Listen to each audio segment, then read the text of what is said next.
Magandang araw po sa ating lahat. Ako po si Dr. Virginia Dimapilis, Head ng Emergency Department ng San Lazaro Hospital. Ang Emergency Department ang nagsisilbing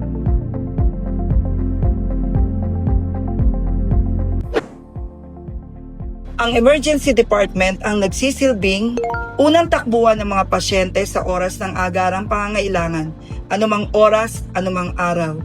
Sa San Lazaro Hospital, hindi lamang kami tumutugon sa emergency cases, kabilang din dito ang aming mga serbisyong ibinibigay at ang pag-aasikaso ng mga fireworks-related injuries, lalo na sa mga sugat na may mataas na panganib na magdudulot ng tetanus at iba pang mga sugat na may mataas na impeksyon kung hindi ito mabibigyan ng agarang lunas. Noong panahon ng pandemya, ang Emergency Department ang naging sentro ng triage. Dito po isinasagawa ang unang pagsusuri, tamang pag-uuri ng mga pasyente at agarang aksyon upang maprotektahan hindi lamang ang mga pasyente kundi pati ang mga healthcare workers at ang buong ospital.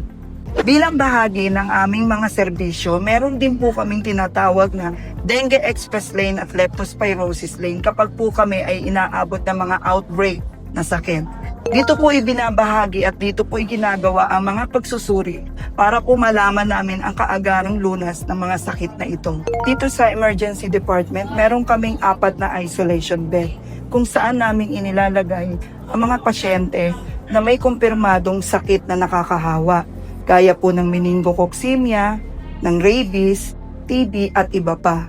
Nang sa ganon ay aming maprotektahan ang mga healthcare worker at sa pasyente rin mismo. Kami rin po ang tumatanggap ng mga referral sa public health unit na kung saan po ay ito ay nanggagaling sa iba't ibang health facilities o ospital. Particular sa mga kasong may nakakahawang sakit upang masiguro ang ligtas, maayos at napapanahong pangangalaga sa mga pasyente. Kapag sarado po ang outpatient department, ang emergency department ang siyang nangunguna sa serbisyo upang mapangalagaan ang mga animal bites din namin at magkaroon ng continuing service. Gaya po ng mga category 3 na ito po ay aming kinikater din kahit ito ay holiday o walang pasok at weekends. Nais po namin ipaalala sa lahat ng pangangailangan, katuwang po ninyo ang emergency department ng San Lazaro Hospital. Araw-araw, oras-oras. Muli, ako po si Dr. Virginia Dimapilis ng Emergency Department na nagbibigay ng kaalamang pangkalusugan para sa SLH Health Bites.